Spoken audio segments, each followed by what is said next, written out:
la presentación y a Milcar por la invitación. Bueno, el día de hoy vamos a hablar sobre el soporte respiratorio no invasivo, en este caso cánula de alto flujo y ventilación mecánica no invasiva. Pues a mí me corresponde hablar de cánula de alto flujo, principalmente en el escenario del paciente con falla respiratoria hipoxémica y bueno, lo vamos a hacer en estos próximos 10-12 minutos. Como ustedes muy bien conocen, el soporte respiratorio no invasivo en el paciente con falla respiratoria hipoxémica va desde la cánula de alto flujo y a la ventilación mecánica no invasiva, que puede ser por una face mask o puede ser por casco de helmet.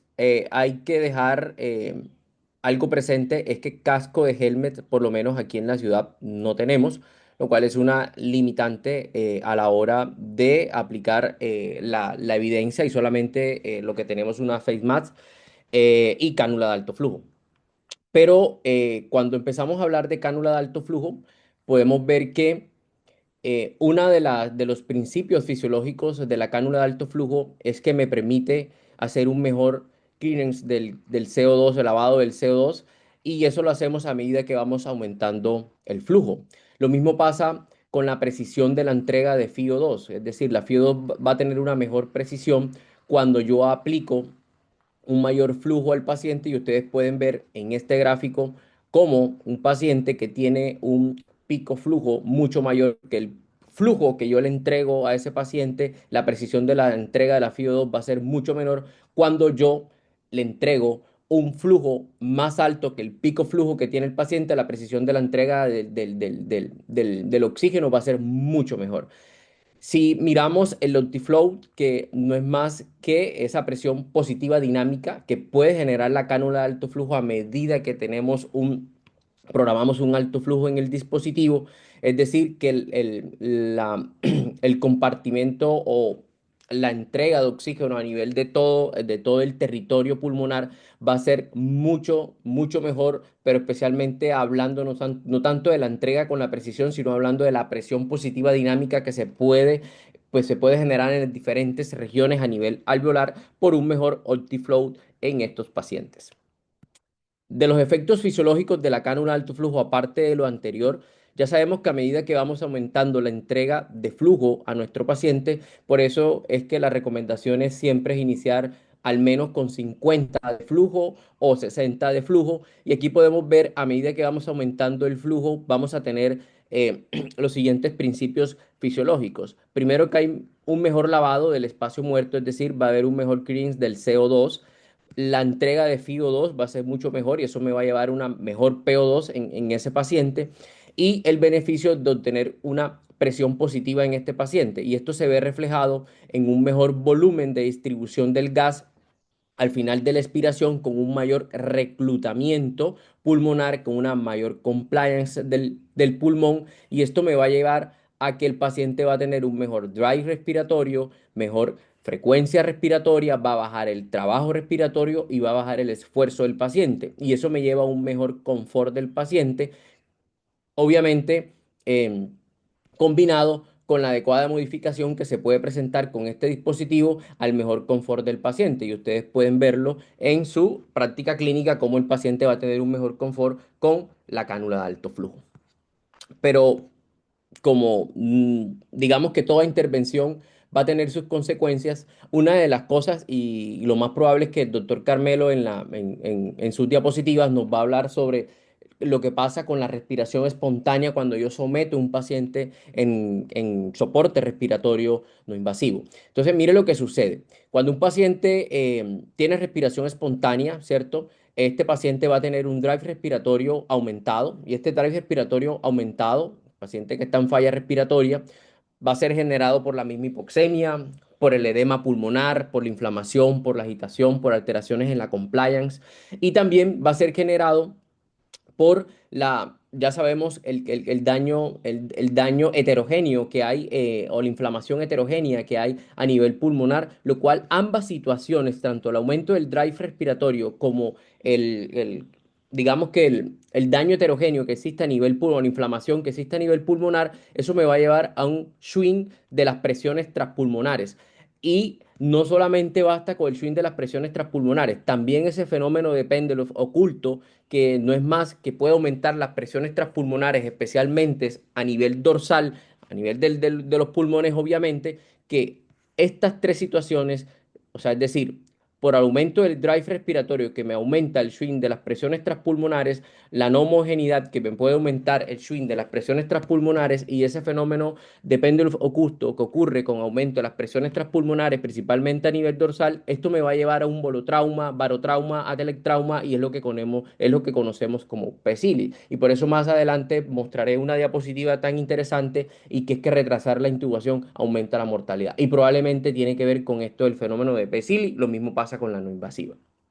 Pero entonces, ¿qué tenemos para tratar de mitigar esto del daño que puede producir las respiraciones espontáneas? Y aquí tenemos la cánula de alto flujo, ¿cierto? Cuando empezamos a administrar flujo, y aquí vemos esta diapositiva, especialmente desde el punto de vista fisiológico, y estamos hablando aquí de qué pasa con las presiones transpulmonares, qué pasa con la ventilación minuto, ¿cierto? ¿Qué pasa con el volumen de distribución del gas y con la PAFI del paciente? Y aquí podemos ver que las presiones transpulmonares, a medida que voy aumentando el flujo, y por eso la recomendación, como lo dije inicialmente, de empezar de 50 o 60, podemos ver cómo bajan las presiones transpulmonares y eso va a beneficiar al paciente desde el punto de vista ventilatorio. Lo mismo pasa con el trabajo respiratorio y aquí se ve reflejado que a medida de que el paciente tiene e inicia con un alto flujo, en este caso de 60, podemos ver que el volumen minuto del trabajo respiratorio baja y podemos ver que la distribución del gas, ¿cierto? Va a ser mucho mejor cuando yo administro un litro, litrajes de 60, 50, ¿cierto? En estos pacientes y la hipoxemia va a ser también, va a mejorar mucho por la precisión de la entrega de oxígeno en estos pacientes.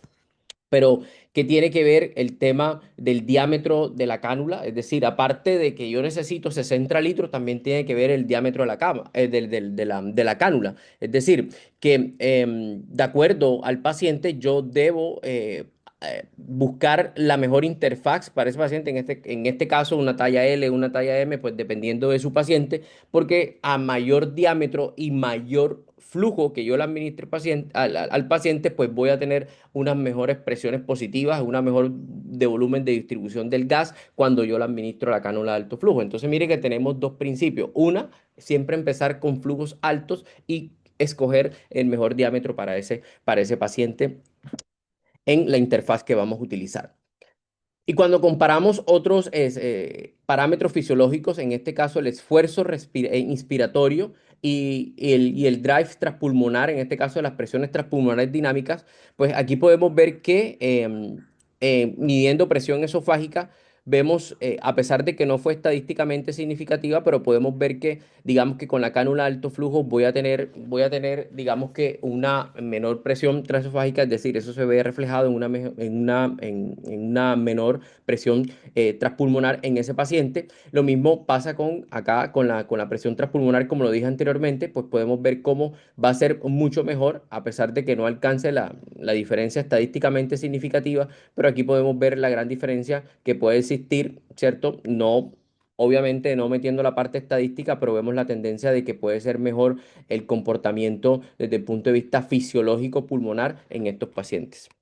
¿Y qué hay de la evidencia clínica? O sea, ya partimos de que el paciente definitivamente desde el punto de vista fisiológico parece ser que tiene unos beneficios en la mecánica ventilatoria, en la fisiología respiratoria. Ahora vamos a ver qué nos dice la evidencia clínica. Y cuando empezamos a hablar de estos soportes respiratorios no invasivos, obviamente nosotros aquí tenemos que sacar al paciente que tiene indicación de intubación de entrada, que necesita ventilación mecánica invasiva, pues ya sabemos ese paciente que tiene isocesión toracoabdominal, que tiene fatiga muscular, ese paciente definitivamente no lo vamos a someter a un soporte respiratorio no invasivo.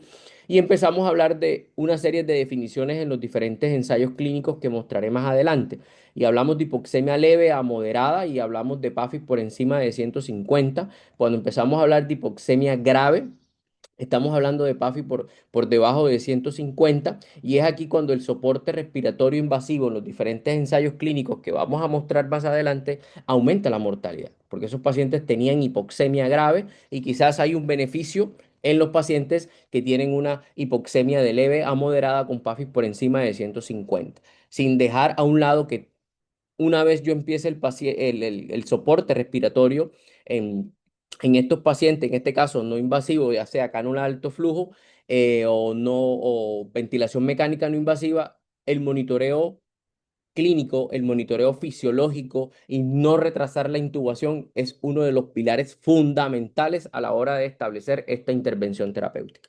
Y aquí podemos ver, como les dije en las primeras diapositivas, podemos ver que a partir de las 6 horas aumenta la OT para muerte en los pacientes que necesitan intubación y yo lo tengo en un soporte respiratorio no invasivo. En este caso, tenerlo en una cánula de alto flujo. Es decir, que yo a las 6 horas del paciente someterlo a una cánula nasal de alto flujo, yo debo estar tomando decisiones si mi paciente o no necesita intubación orotraqueal, porque retrasar la intubación, eso se aumenta la mortalidad una vez el paciente lo sometas a una ventilación mecánica invasiva. Y empezamos con este estudio que es el Florali, que es uno de los estudios, digamos, pivotales o de mucha relevancia clínica que ha llevado a los diferentes consensos a recomendar a la cánula de alto flujo, ¿cierto? Como soporte respiratorio no invasivo en los pacientes con falla respiratoria hipoxémica. Y repasamos un poco las características basales de la población. Y aquí podemos ver. Mire la PAFI de los pacientes, 150 más o menos 89 para el brazo de cánula de alto flujo, que es lo que nos interesa el día de hoy. Mire, 36 más o menos 6, este es la PCO2, es decir, que no eran pacientes hipercácnicos, los pacientes tenían neumonía, querían la comunidad en un 67%. Digamos que había un compromiso importante en el 75% de las imágenes de tórax y la tasa o la frecuencia respiratoria estaba alrededor de 33 más o menos 6, es decir, un paciente que estaba taquineico, un paciente que tenía trabajo respiratorio y esta era la edad de los pacientes. Importante decir que esto es hipoxemia moderada en promedio o hipoxemia leve. No había pacientes con hipoxemia grave. Y este es el protocolo de intervención. Y en el protocolo de intervención con cánula de alto flujo, ellos empezaron con un flujo de 50 litros, es decir, que eso sería suficiente o 60, dependiendo de, bueno, ya decide el clínico cuánto empezar, pero mire que el Flurari empezó con 50 litros y una FiO2 ajustada entre el 80 y el 100% para mantener una saturación por encima de 92 como objetivo terapéutico en el protocolo del Flurari. Y ellos a los 2 días de que el paciente clínicamente estaba bien, ellos podían pasarlo a un oxígeno estándar. Es decir, que yo, mi paciente, le debo hacer una monitorización, ¿cierto? Adecuada, clínica. Ya les mostraré el tema del índice de Rhodes. Y la monitorización clínica adecuada con un objetivo de saturación mayor del 92% y que a las 48 horas yo puedo empezar a quitar el dispositivo. Porque Florari empezaron a quitarle el dispositivo a las 48 horas. Mantener un target, como lo dije anteriormente, del 92%, empezar un flujo a 50 litros y una FiO2 ajustada para mantener ese target mayor de oxigenoterapia, oximetría de pulso en este caso, mayor del 92%. Y aquí tenemos los resultados. Y podemos ver que para el desenlace general, que era el desenlace primario, que era requerimiento de intubación orotraqueal, pues podemos ver que no hubo una diferencia estadísticamente significativa al comparar las tres estrategias, que fue ventilación no invasiva, el oxígeno convencional y la cánula de alto flujo. Sin embargo, podemos ver que en esta curva de Kaplan-Meier, podemos ver que la cánula de alto flujo, ¿cierto? Permanece como la intervención con menos tasa de intubación, a pesar de que no haya alcanzado la diferencia estadísticamente significativa. Pero cuando nos metemos en el subgrupo de pacientes con hipoxemia moderada, es decir, menos de 200, aunque esto es un análisis post-hoc y eso va a tener muchas críticas porque un análisis post-hoc es un generador de hipótesis, y aquí podemos ver que la cánula de alto flujo en la curva de Kaplan-Meier con referente al desenlace de intubación, pues fue mucho menor con la cánula de alto flujo. Pero es un análisis post-hoc y es un generador de hipótesis. ¿Y qué pasó con la supervivencia, que es un desenlace duro, relevante en la unidad de cuidados intensivos, pero cada vez más estamos buscando menos este desenlace porque ha sido muy difícil mejorar este desenlace con las diferentes intervenciones hasta la fecha publicada en los diferentes ensayos clínicos de todas las intervenciones que se hacen en cuidados intensivos. Y mire que una de las posibles explicaciones por qué a la cánula de alto flujo le fue mejor en la supervivencia comparado con la no invasiva era que estos pacientes en promedio estaban haciendo 9 mililitros por kilogramo. Y ya sabemos que tener volúmenes corrientes de más de 9, 10 mililitros en un paciente que le empiezo un soporte respiratorio no invasivo, ¿cierto? Eso aumenta las presiones transpulmonares, eso me puede aumentar el daño pulmonar inducido por el paciente, lo que conocemos como PSILI, y una vez el paciente entra a ventilación mecánica, el paciente también puede desarrollar más BILI y esto podría explicar por qué a la cánula de alto flujo le fue mucho mejor comparado con el soporte respiratorio no invasivo. Cuando ya nos metemos, ya hablamos del Florali, que es hipoxemia leve a moderada, pero ¿qué pasa en los pacientes que tienen hipoxemia grave? Mira lo que sucede en los pacientes que tienen hipoxemia grave. Estos compararon a la no invasiva con la cánula de alto flujo en falla respiratoria hipoxémica y como podemos ver en esta curva de Kaplan-Meier con referente al desenlace, porque el desenlace de soportes libres del respirador no fue diferente, pero con el tema de la intubación, que es un desenlace importante para evaluar en los pacientes con soporte respiratorio no invasivo, porque eso es lo que hacemos, tratar de evitar la intubación, podemos ver que la tasa de intubación fue mucho menor con el soporte respiratorio no invasivo, pero casco de helmet, que ya sabemos que casco de helmet, hasta donde yo me conozco, no tenemos en la ciudad de Cartagena, pero mire que le fue mucho mejor con referente al desenlace de tasa de intubación. Es decir, que en los pacientes graves con hipoxemia grave, la cánula de alto flujo, no tenemos una evidencia robusta, ¿cierto? Para indicarla de entrada en estos pacientes, excepto que el paciente presente una intolerancia a el soporte respiratorio no invasivo con helmet o con la face. Digamos que vamos a hacerlo con cánula de alto flujo, especialmente, o el paciente que dice no quiero intubación, quiero una cosa diferente, podría, pero necesitamos más investigaciones al respecto. Este metaanálisis, ya para ir terminando, este metaanálisis donde evalúa tres intervenciones terapéuticas eh, y tiene que ver con cánula nasal de alto flujo, el oxígeno convencional y el soporte respiratorio no invasivo, ya sea con la face mask o ya sea con el casco de helmet. Y los desenlaces que ellos evaluaron fue mortalidad a los 90 días por todas las causas e intubación orotraqueal. Dos desenlaces que siempre se están evaluando en este tipo de intervenciones terapéuticas. Importante decir, pacientes con EPOC, pacientes con insuficiencia cardíaca o la oxigenoterapia post-extubación, estos pacientes fueron excluidos. El metaanálisis que voy a hablar no tiene nada que ver con exacerbación del EPOC, no tiene nada que ver con edema pulmonar, ni tampoco con el paciente que estubas para la oxigenoterapia post-extubación. Es paciente netamente con falla respiratoria hipoxémica. Y aquí tenemos las diferentes comparaciones y hay una debilidad importante en este metaanálisis que es un network metaanálisis y podemos ver que las comparaciones, por lo menos con no invasiva de la cánula de alto flujo, solamente tenemos un estudio y cuando comparamos a la cánula de alto flujo con el oxígeno estándar, aquí tenemos que solamente tenemos tres estudios, ¿cierto? Para el desenlace de mortalidad y para el desenlace de intubación tenemos tres estudios que comparan a la cánula nasal de alto flujo con la no invasiva y con el oxígeno estándar tenemos cinco estudios. Es decir, que una de las debilidades importantes es la poca comparaciones de estudios que existen con la cánula nasal de alto flujo en falla respiratoria hipoxémica.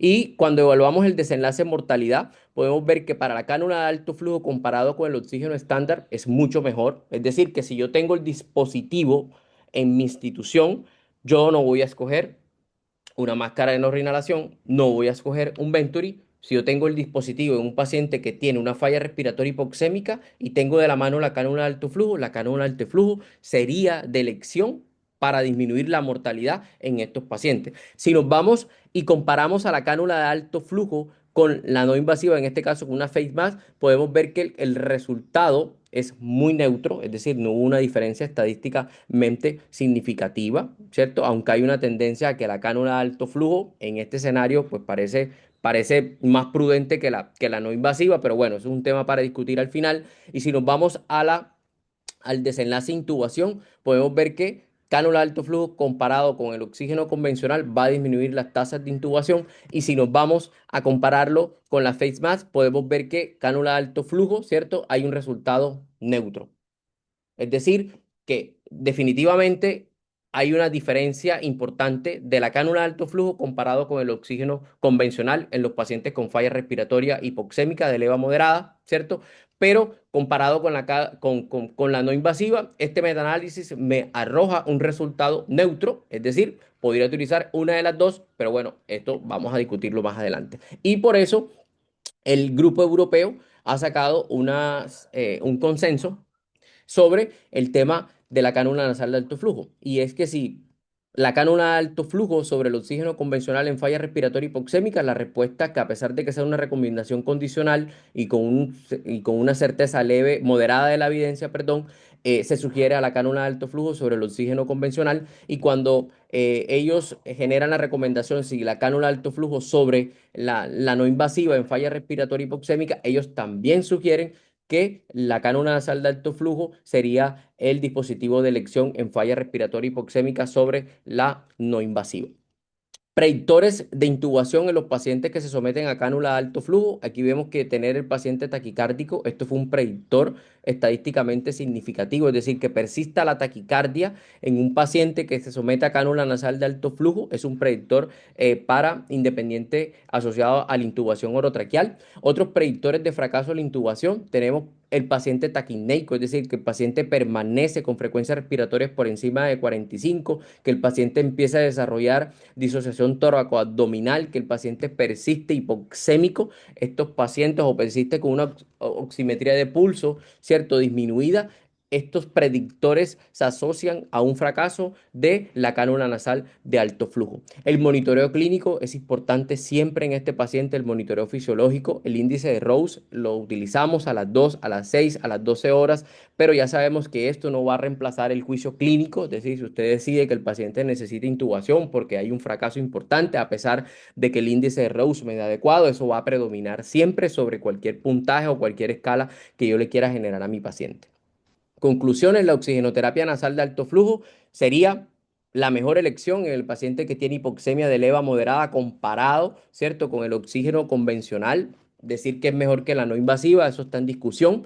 El tratamiento personalizado, la experiencia clínica, el control del impulso respiratorio, el monitoreo fisiológico siempre será importante por todo esto, los efectos fisiológicos que generan estos soportes respiratorios no invasivos. En hipoxemia grave podría ser beneficiosa, especialmente en ese paciente que no tolera un casco de helmet, por poner un ejemplo, ¿cierto? Yo podría intentar con cánula nasal de alto flujo en ese paciente que no que dice que no se quiere intubar, que no quiere la ventilación mecánica no invasiva, pues podría ser importante como una estrategia terapéutica para mejorar la hipoxemia de ese paciente, pero obviamente se necesitan más investigaciones al respecto. Bueno, muchas gracias. Le doy paso al doctor Carmelo.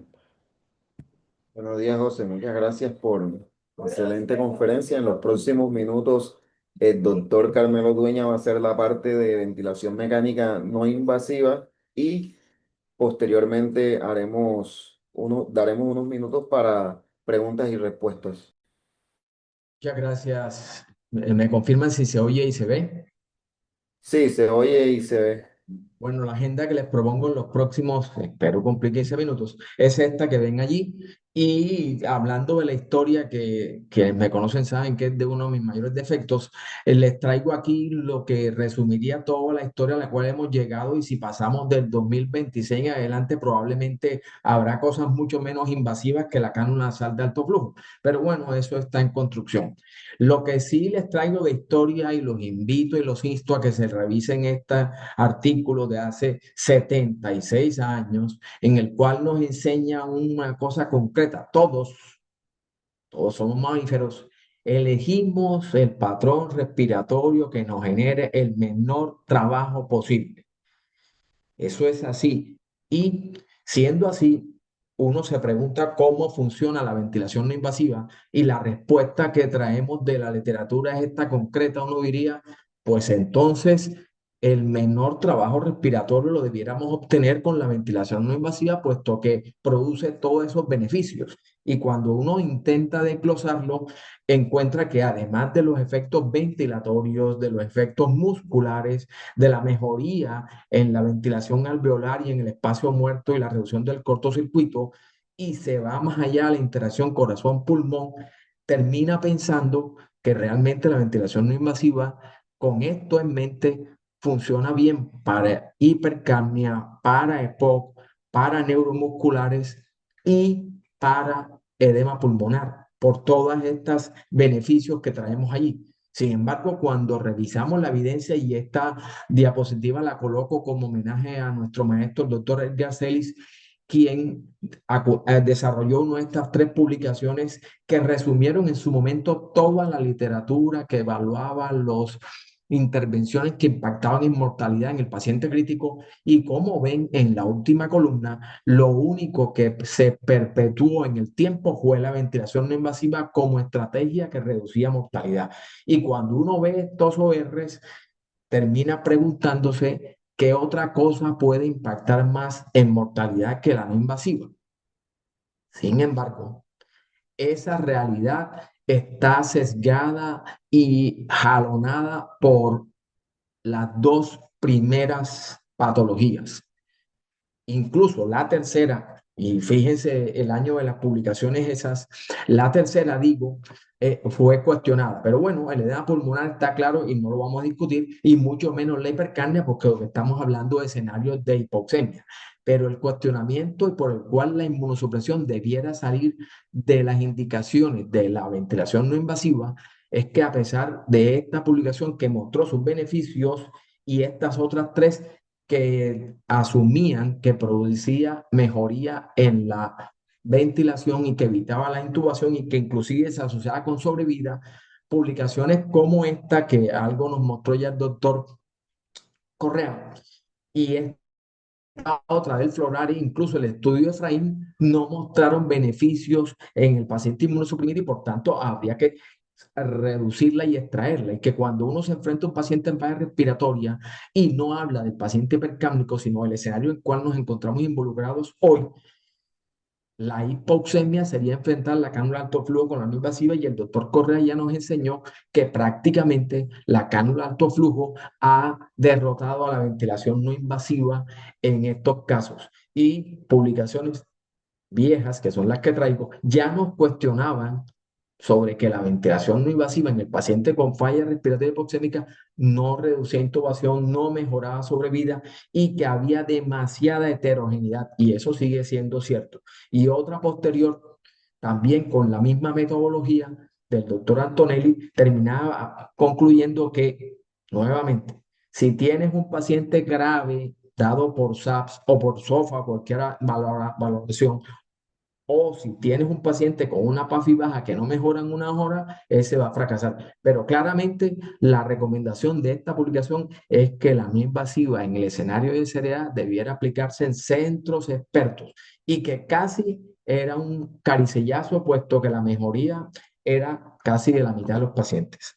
El estudio y este estudio de Belani es el que más nos enseñó que habría que, en paciente hipoxémico, olvidarse definitivamente de la no invasiva para ese paciente que tenía PAFI menor de 100, puesto que en este caso había mayor mortalidad. Y entonces uno tiene que preguntarse, y algo tan bueno, ¿por qué no sirve en ese escenario de falla hipoxémica? Y es evidente que tiene defectos, y tal vez el mayor de los defectos es el retardo en el reconocer que estamos enfrentados a un paciente grave, el retardo en buscar el diagnóstico, y sobre todo el retardo en hacer las cosas que sí reducen la mortalidad, como la ventilación protectora. Y de esas publicaciones que tengo referenciadas abajo, lo que concluimos como defecto de la no invasiva en este escenario es que no produce la protección ventilatoria que genera la intubación y la ventilación mecánica invasiva. El riesgo de la PCID, que ya nos mostró el doctor Correa, sobre todo cuando manejamos volúmenes corrientes mayores de 9 cc por kilo, 0,5 cc por kilo, y ahí los invito a que revisen el editorial del estudio Florari, escrito por el doctor Matalla en el 2015. Y lo otro es que es menos efectiva que la invasiva en reducir el impulso, el esfuerzo y en reducir la disnea y por tanto puede predisponer a mayor presiones vasculares, sobre todo transpulmonares. Pero los defectos siguen aún y es que, como dije, casi la mitad de los pacientes en este escenario fracasan con la no invasiva y retarda la intubación y lo peor aún del estudio LONSAFE se dedujo que los pacientes que se manejaban con no invasiva inicialmente tenían mucha mayor mortalidad que los que eran tratados desde el principio con intubación y ventilación invasiva. Ya esto nos lo mostró el doctor Correa y es fundamental pensar en el monitoreo en estos casos, pero tal vez el mayor aprendizaje que hemos tenido aquí ha pasado por el hecho de que pensábamos que todas estas tres intervenciones eran similares. Ya el doctor Correa nos mostró algo de esta revisión sistemática y metaanálisis en la que lógicamente se concluye que no es lo mismo el helmet o casco que la no invasiva con máscara oronasal o facial y mucho menos que la cánula nasal de alto flujo en el escenario del paciente con falla respiratoria hipoxémica. Y si uno revisa la literatura, termina pensando que claramente el helmet puede tener un nicho de pacientes para manejar estos escenarios de falla respiratoria hipoxémica, puesto que evita la intubación y en algunos casos podría mejorar algunos otros desenlaces. Y cuando nos preguntamos cuáles son esos beneficios que lo hacen diferente de la ventilación no invasiva con máscara oronasal o facial, fundamentalmente es el mejor sello y ese mejor sello ofrece más alto PIB y esto nos puede enseñar a quienes no tenemos helmet, que probablemente es la mayor objetivo de mi presentación, quienes no tenemos helmet, es que el beneficio del helmet es que si yo logro un buen sello, el helmet demostró en 3 publicaciones que lograba un PIB mucho mayor que la máscara y que ese más alto PIB lograba una mejor respiración espontánea, menos PSILI y podría garantizar una mayor uniformidad de la presión pleural negativa. Obviamente, el helmet reduce el esfuerzo inspiratorio y la disnea comparado con la cánula de alto flujo en esas publicaciones, pero a donde voy es que el aprendizaje va a que evita la fuga y garantiza un mejor sello. Obviamente, el helmet se puede hacer tanto con CPAP como con presión soportada. En el escenario del CPAP, el helmet requiere de que el PIP sea puesto por otra área diferente al casco para garantizar que no haya reinhalación de CO2, que es el mayor riesgo por el volumen que hay dentro del casco que favorece la reinhalación. Para ello se requieren más de 60 litros por minuto de ese flujo y para ello, en este caso del CPAP, el PIB debe estar por aparte de eso. Obviamente las metas de saturación son similares. En presión soportada, la presión soportada en general que se busca es de 8 y se debe ir aumentando para disminuir la frecuencia respiratoria y el trabajo de los músculos accesorios. Obviamente aquí el flujo, la tendencia es a buscar que sea mucho mayor para garantizar y para evitar, perdón, la reinhalación de CO2 y el nivel final de presión soportada en pocas publicaciones ha mostrado que es un tercio más que el nivel de presión soportada que manejamos en la ventilación no invasiva convencional. En este caso, no se requeriría humidificación y el tiempo de presurización es más rápido y generalmente se busca que sea menor de 50 milisegundos. El helmet exige un monitoreo riguroso. Fundamentalmente debemos contar con el oxímetro de pulso, pero también los gases arteriales, sobre todo inicialmente para garantizar que no hay incremento del CO2.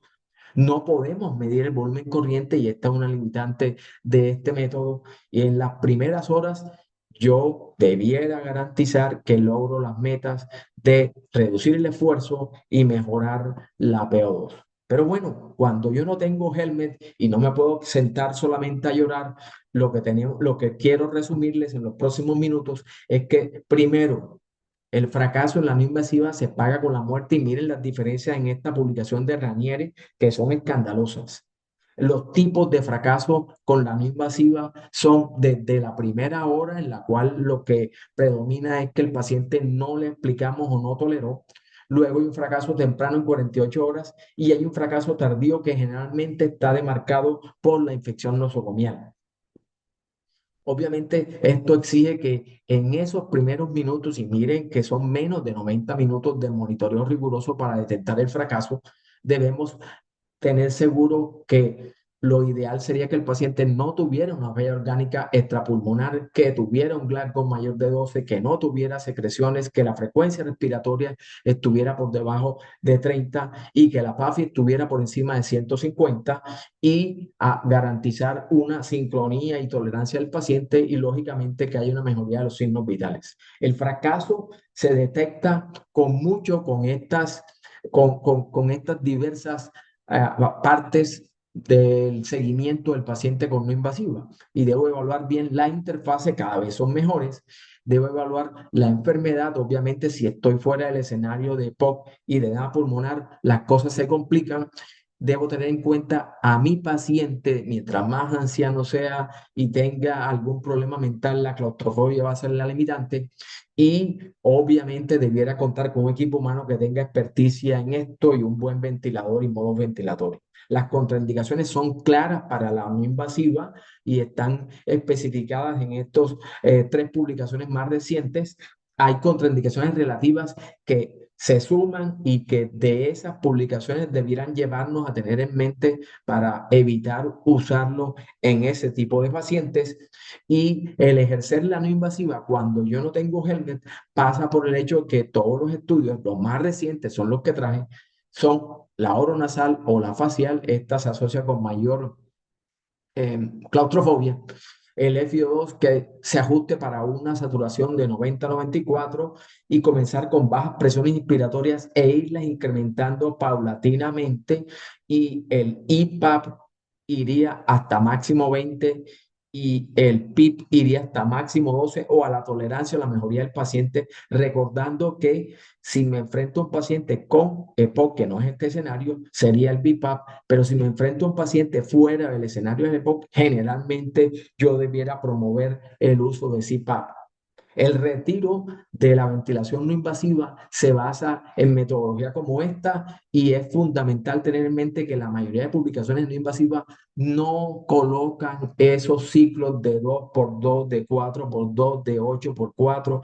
Esos ciclos no se recomiendan y la tendencia de dos publicaciones recientes es que si yo quiero adherencia del paciente a la no invasiva por más de 4 a 8 horas en un día, debiera promover la humidificación activa en este paciente. La intubación pasa por lo que ya conocemos de los criterios de intubación de estos pacientes y es que si mi paciente no mejoró, sobre todo en el escenario de la falla respiratoria hipoxémica, tengo menos de 2 horas para garantizar la mano mejoría y debo evitar llegar a paro o inestabilidad hemodinámica y proceder a la intubación lo más rápido posible. Eh, Finalmente, dejarlo con el hecho de que en falla respiratoria hipoxémica el helmet es la alternativa y que la ventilación no invasiva, oronasal y facial total solo estaría para el paciente con edema pulmonar y si aún así vamos a ejercer la no invasiva, debiéramos evitarla cuando la PAFI está en menos de 150 y si aún así la vamos a hacer, no debiéramos pasar de 2 horas con un monitoreo riguroso y estricto y sabiendo que el fracaso se paga con la muerte y que por tanto debo intubarlo de inmediato. Dejándolos con esto, la ventilación no invasiva sigue siendo válida para hipercapnia y edema pulmonar para evitar la intubación, puede servir y ya está siendo desplazada por la cánula nasal de alto flujo para preoxigenar, sirve todavía para extubar pacientes con EPOC y para no reintubar, va de la mano con la cánula nasal de alto flujo. Muchísimas gracias. Quedamos atentos a preguntas, aportes y comentarios.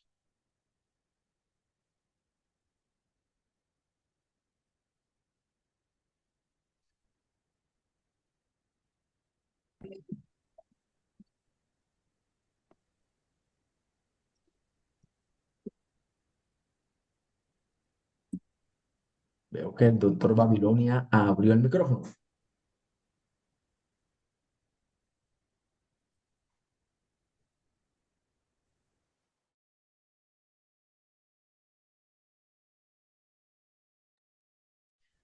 Bueno, John Sebastián Herrera tiene la mano levantada. Vamos a darle el espacio para la pregunta, no sin antes agradecerle al doctor Dueñas y al doctor José Correa por las excelentes presentaciones que han realizado.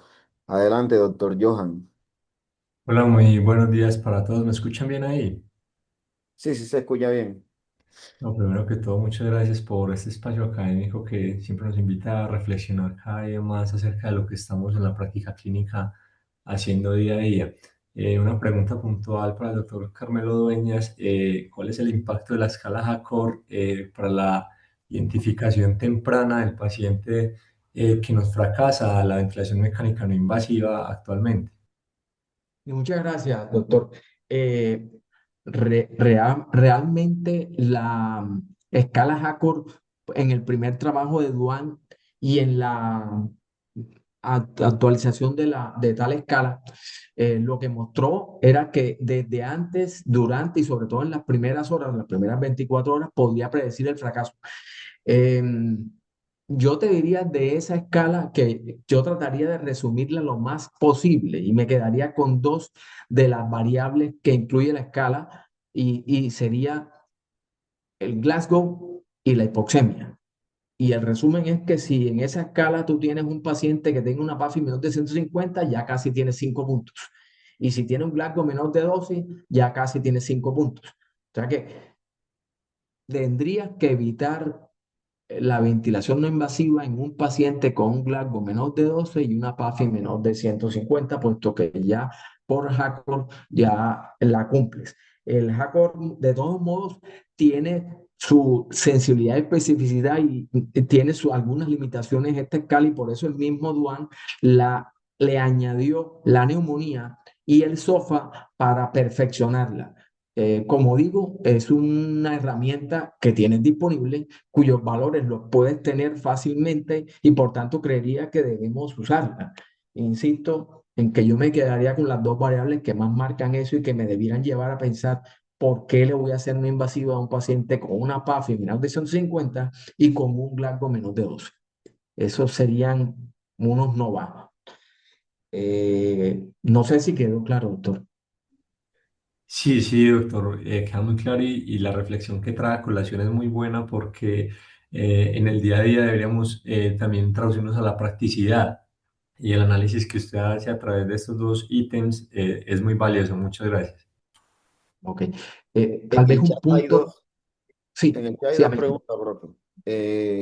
Antes de la pregunta, hay un análisis adicional en los gases arteriales ahí y es recordar siempre que en la no invasiva, y quisiera resaltar un trabajo que presentó el grupo de Valle de Lili en el pasado congreso de la AMSI, en el sentido en que cuando yo tengo una PaCO2 menor de 32, yo voy a fracasar con la no invasiva. Entonces, tener en mente ese punto que es un desenlace de 100 pacientes con ventilación no invasiva en UCI de Colombia a raíz del estudio Gemini.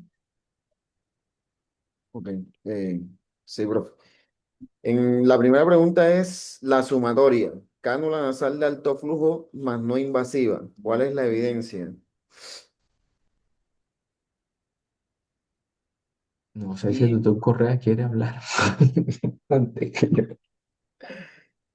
No, profe, adelante. El paciente está con no invasiva. El No, break, no, el break que se hace con cánula nasal de alto flujo, digamos que la evidencia no es robusta, pero hay unas publicaciones de descanso, o sea, de la no invasiva. El paciente le arranca la no invasiva y descansa con cánula nasal de alto flujo y ha demostrado beneficios clínicos, aunque le falta robustez a la evidencia, pero hay un par de estudios por ahí que ha demostrado que tiene beneficio. y voy a mencionar algo porque siempre me he cuestionado la forma como ante las cosas novedosas uno se torna reacio y a veces las llama a cosas absurdas o incluso estúpidas. Cuando se nos planteó durante el COVID que uno podría hacer uso de varias herramientas de oxigenación, a uno le parecía absurdo invertirlo. Y hoy por hoy ya hay dos publicaciones, una de Demul, en la cual combina la no invasiva con cánula de alto flujo y con intubación. Pensemos siempre que lo que queremos es mejorar la oxigenación y quitar el trabajo respiratorio, hablando del paciente en falla respiratoria hipoxémica. Y para eso tenemos las herramientas que se han mencionado aquí, la cánula de alto flujo y la no invasiva, y yo debo hacer uso de ellas. Entonces, si yo logro optimizar la no invasiva sumándola con la cánula de alto flujo, ya hay publicaciones para antes de intubar y para después de extubar.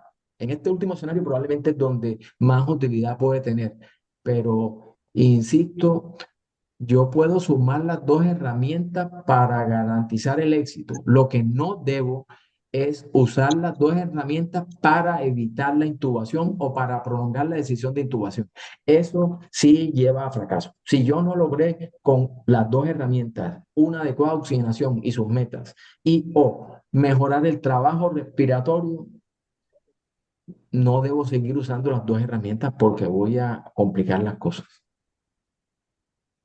Ok, la siguiente pregunta la hace, bueno, hay otra pregunta adicional. La segunda pregunta que está en el chat la hace el doctor Luis Calderón y pregunta por, muchas gracias por la presentación. ¿Es la temperatura una variable determinante en la cánula nasal de alto flujo en los estudios que mostró evidencia neutra versus ventilación mecánica no invasiva? Bueno, bueno, pues es algo complejo porque digamos que eso no se ha evaluado directamente en los estudios clínicos y que esto muestra algún beneficio, pero digamos que hay unos principios fisiológicos cuando usted tiene cánula nasal de alto flujo y es que si usted tiene una temperatura cercana a la corporal, en este caso mantener unas temperaturas cercanas a los 37 grados centígrados, esa modificación activa, eso desde el punto de vista fisiológico, desde lo plausible, digamos que la mucosa respiratoria podría funcionar mejor, ¿cierto? Comparado con tener unas temperaturas completamente diferentes. Ahora, yo pienso que el impacto que se puede generar, o sea, que puede generar esta variable de la temperatura con la cánula nasal de alto flujo, podría ser un impacto desde el punto de vista indirecto, es decir, mejoro la fisiología respiratoria, mejoro la mecánica respiratoria, doy una mejor tolerancia, un mejor confort en el paciente y quizás esto me lleva a un mejor éxito terapéutico al, al momento de utilizar el dispositivo. Esa sería como mi respuesta. No sé si el profe Carmelo tiene o en la audiencia hay algo más para agregar.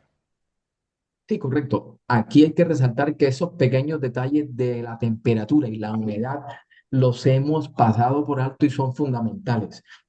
El asunto es que la cánula nasal de alto flujo los garantiza fácilmente. Entonces, comparar la cánula de alto flujo con esa tecnología, con la ventilación no invasiva, con humidificación pasiva, no está bien. Discuto esto porque hay una excelente publicación que hizo ventilación no invasiva con humidificación activa. Esa fue la única variable diferente. Y esa publicación recientemente demostró que el paciente podía lograr adherencia a la ventilación no invasiva por 24 horas seguidas.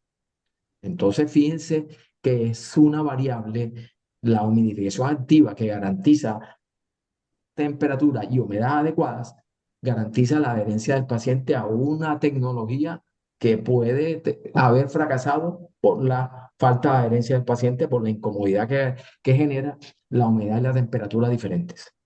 No, y otro punto importante y que creo que vale la pena dejar claro, aunque yo me imagino que todos lo tienen claro, y es que definitivamente el tema de la temperatura no tiene nada que ver con mejorar la oxigenación, mejorar la entrega de FiO2, las presiones que se generan a nivel pulmonar, hablando de la presión al final de la expiración, que es algo mínimo, es decir, que no tiene nada que ver con esa parte, es más confort que otra cosa, como usted lo acaba de decir. Ok, tiene la mano levantada Cele y posteriormente le daremos el espacio al doctor Julio César Mejía Hernández. Adelante. Sí, buenos días a todos. Primero que todo, felicitaciones por las presentaciones del doctor Correa, el doctor Carmelo. Yo solo quería aportar con respecto a lo que estaban hablando de la temperatura y de la humidificación. que hay que recordar el número de Reynolds, que el número de Reynolds nos habla sobre los flujos laminares turbulentos y transicionales. A medida que yo aumento la temperatura y la humidifico, esos flujos cambian de ser turbulentos, pasan a transicionales y luego a un flujo laminar que mejora la adaptación y obviamente mejora el confort del paciente. Y eso lo hace llevar a esa temperatura de 37 y humidificar obviamente el flujo que le estoy colocando al paciente, y por eso puede ser que mejore aún más la adaptación de la cánula de alto flujo y el confort. Muchas gracias. Muchas gracias. Muchas gracias. Adelante, doctor Julio. Bueno, dándole continuidad también, bueno, ante todo, felicitaciones también a los dos profes, eh, dándole continuidad al proceso de humidificación, ya desde el punto de vista clínico y a la cabecera del paciente, es importante adaptar ese factor, ya que a largo tiempo contenemos a tener tipo hemorragias locales, tipo epíctasis, a unas altas temperaturas combinado con un inicio de la terapia sin previa reeducación del paciente, ya que al ellos tener un flujo constante y elevado en una vía aérea, muchas veces los pacientes van a tender a tener alteraciones en el patrón respiratorio, es decir, cambia su respiración nasal fisiológica a una respiración más bucal. Entonces, pues eso no es éxito en el plan terapéutico ni tampoco en la estrategia que se quiere lograr. Ya, entonces, desde el punto de vista eh, ya llamémoslos como que de la experiencia y del hábito también que nos dejó el COVID, fue que muchas veces nosotros cometíamos el error de iniciar esa terapia con un flujo elevado, con una temperatura muchas veces también que no era la adecuada, y el paciente lo que nos hacía era respirar por la nariz. Ya. Entonces, pues obviamente, perdón, respirar por la boca. Entonces, ahí lo que se hacía era ya un proceso de despresurización del flujo, y posteriormente, cuando no teníamos una titulación efectiva de esa temperatura, ahí sí se presentaban lo que eran las epístasis. Entonces, la invitación a todos también es que lleguemos también a una retroalimentación, o que estemos siempre vigilando el patrón respiratorio de nuestro paciente una vez iniciemos ambas terapias. Eso aplica también para la terapia de alto flujo y también para la ventilación mecánica no invasiva. Muchas gracias. Muchas gracias, Julio. En el chat de la reunión coloqué un artículo del doctor Gonzalo Hernández en el cual en pacientes con alto riesgo, 4 factores de riesgo de fracaso en la extubación, comparó cánula de alto flujo con ventilación no invasiva con humidificación activa. Y en ese trabajo demostró que la ventilación no invasiva con humidificación activa era mejor en prevenir el fracaso de la extubación o en reducir la reintubación que la cánula de alto flujo. Entonces eso resalta la importancia de este detalle, de la temperatura y Eh, la humedad. Estaba preguntando el doctor Melqui Vuelvas sobre la cánula de puntas asimétricas. ¿Puede contrarrestar las ventajas de la ventilación mecánica no invasiva en escenarios de hipercapnia? Estamos hablando de hipoxemia. Sí, pero hay que definir que la cánula de alto flujo de puntas asimétricas para hipercapnia tiene un reporte de caso, un estudio de 20 pacientes en que demostró comodidad Y y nada nada, más. 20 pacientes con EPOC y nada más. Entonces, estamos esperando que el 1 de febrero vamos a empezar un estudio observacional con cánula de alto flujo asimétrica para demostrar que es más cómoda que la asimétrica. Por ahora es eso.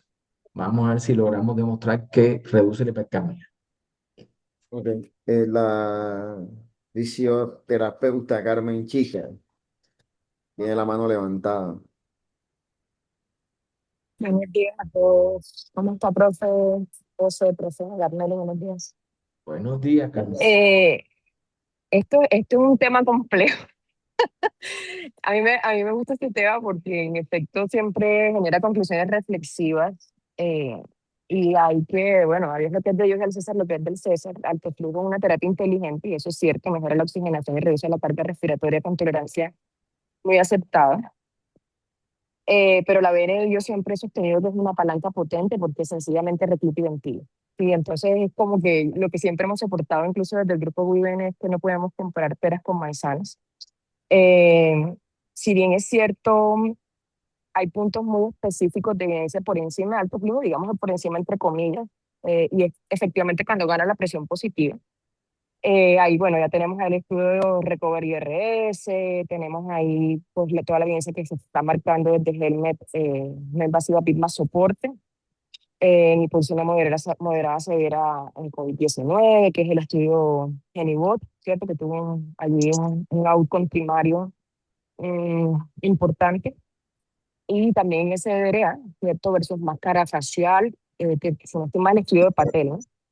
Eh, Más bien aquí la contraidea para no sobreinterpretar, es que en cámara nasal de alto flujo también hay ganancias si lo podemos sustentar por el estudio floral. Y el asunto aquí es que, caramba, Florali tuvo muchas fallas y limitaciones metodológicas. Por ejemplo, fue un estudio abierto no ciego, tuvo un outcome primario negativo.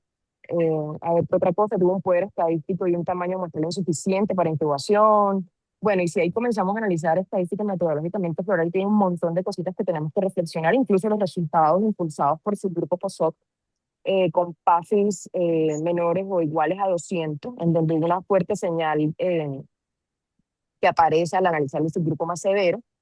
Y en efecto los subgrupos ayudan a generar hipótesis, pero no cierran la evidencia, y eso es algo que entre la estadística, la metodología de la investigación debemos tener muy claro. Por eso no, no podemos tener eh, una conclusión que demuestre superioridad en intubación como outcome primario y una superioridad en mortalidad que va a basarse más bien en análisis secundario más una ventilación no invasiva no óptima. Entonces, eh, en ese punto, yo creo que más allá de la reflexión clínica es la calidad de la evidencia con la que estamos soportando nuestras decisiones clínicas. Eh, Nosotros siempre hemos sostenido, mantenido que a ver, siendo reales, cámara nasal de alto flujo, entre comillas, genera un tipo de PIB baja, no genera PIB, y eso es una desventaja enorme versus no invasiva. Eh, Hay un impacto en un soporte inspiratorio que disminuye el trabajo respiratorio. Y que ahí, bueno, eso es un debate de no acabar, pero lo que sí es realmente sustentable es que en este punto del escenario, que me gustó como lo hizo José, y de verdad, José, te agradezco esa visión. Nosotros no podemos, al llegar al punto de comparar la invasiva con alto flujo, es comparar dos soportes completamente diferentes. O sea, ahora bien, si lo hacemos alto flujo con convencional, ya es otra cosa. Sí, porque en efecto alto flujo eh, sí, es un sistema de oxigenación. Es un sistema de oxigenación que ha sido inteligente, yo lo llamo inteligente, y que ha generado muchísimos beneficios a lo largo del tiempo de su muestra desde la pandemia para acá. Entonces, más bien es centrarnos en decisiones y necesidades clínicas que vayan ligadas a un soporte de evidencia fiable de acuerdo a la condición clínica del paciente. Ok. Muchas gracias, Carmen. De acuerdo contigo, Yo Carlos. voy a hacer una última pregunta y disculpen que me salga del tiempo, pero bueno, en el escenario de la cánula nasal de alto flujo y de la ventilación mecánica no invasiva, ¿qué opinión tienen los ponentes sobre la hipocapnia alveolar y el riesgo de falla ventilatoria en la cánula nasal de alto flujo, en la ventilación no invasiva, y cómo evitar este escenario? ¿Cómo evitar el escenario? ¿Cómo evitar el escenario? Bueno, no evitarlo, sino Es, vigilar. sí, es complejo. O sea, yo creo que cada vez más hay publicaciones, pero publicaciones más referenciadas en soporte no invasivo, no, con tanto, no tanto con cánula nasal de alto flujo, que la hipocapnia es un factor independiente a fracaso de la ventilación no invasiva y un factor independiente de mortalidad. O sea, tenemos diferentes publicaciones hasta locales que nos dicen que la hipocapnia es un factor independiente, tanto para ambos desenlaces, como para muerte, como para requerimiento de ventilación mecánica invasiva. Pero uno lo ve más referenciado en los estudios de no invasiva. En cánula de alto flujo, primero, no, la verdad es que no conozco estudios de cánula nasal de alto flujo donde me referencie la hipocapnia como un factor independiente de la mortalidad. No sé, doctor Carmelo o en la audiencia. Esa sería como mi respuesta. Sí, es En que no, general, no. los pacientes con falla respiratoria aguda, con CO2 bajo, tienen mayor mortalidad y las explicaciones han sido primero porque o es un reflejo de un estado de hipoperfusión tisular y de acidosis metabólica, o sea, el CO2 bajo puede ser un reflejo de eso y entonces el paciente se está muriendo no por el problema ventilatorio, sino por una cosa que debo arreglar. Y no se va a arreglar ese problema ni con la no invasiva ni con la cánula nasal de alto flujo, sino con reanimación del paciente. Y el otro razón por la cual el CO2 bajo, el CO2 puede estar bajo, es porque la falla respiratoria está generando volúmenes altos y va a producir PSILI y daño pulmonar. Esté el paciente con cánula de bajo flujo, de alto flujo, con bolsa de reserva o con no invasivo. Entonces, Sí, la hipocapnia en ese escenario sería un marcador de todo. Me dejaron pensando con lo que Carmencita mencionó y doctor Correa. Eh, Voy a decir mi conclusión de las guías, la guía francesa de falla respiratoria hipoxémica y la guía de SRA y la guía, sí, la guía de SRA. Mi conclusión entonces, si yo le creo a la guía, es que yo debo olvidarme de la oxigenoterapia convencional, porque las guías y la reciente evidencia que ha comparado eso me termina diciendo que la cánula de alto flujo es mejor que la oxigenoterapia convencional. Entonces, yo no debo hacer oxígeno de bajo flujo por cánula nasal ni nada más.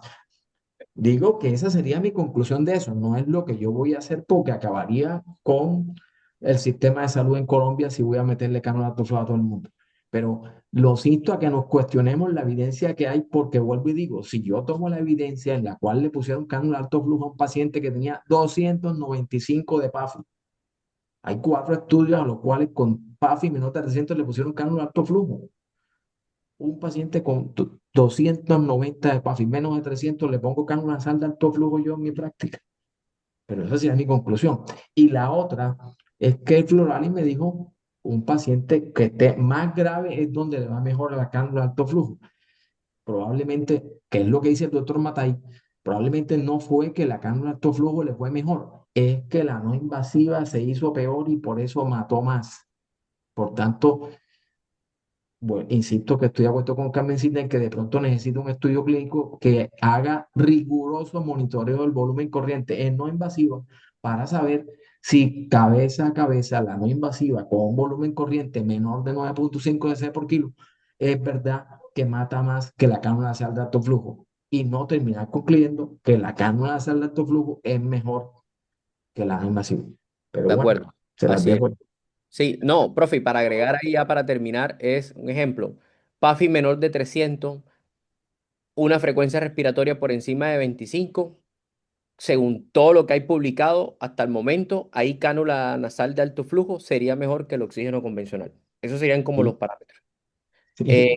Pero creo que comparar cánula nasal de alto flujo con no invasiva en lo que se ha publicado hasta el momento, creo que son comparaciones que deben formularse nuevamente y contextualizar mejor el paciente, porque creo que ahí esas diferencias de que uno sea mejor que otro, creo que hay unas cosas que explican por qué aumentó la mortalidad en uno y por qué bajó la mortalidad en otro. Entonces creo que las comparaciones no han sido las mejores en esos ensayos clínicos y se deben reformular ese tipo de intervenciones y escoger mejor al grupo poblacional que yo le voy a hacer a eso. Ahora, cada vez más es medicina de precisión, cada vez más se individualizan los pacientes con falla respiratoria hipoxémica, lo estás individualizando cada vez más y creo que ahí pues lo que tenemos de manera convencional y lo que se hacía antes con los ensayos clínicos nos están, digamos que, no nos están dando las conclusiones que necesitamos o no nos generan las recomendaciones que yo le pueda aplicar a ese paciente actualmente en falla respiratoria hipoxémica. De acuerdo. Bueno, creo que ha sido suficiente ilustración y los invitamos nuevamente al martes 3 de febrero.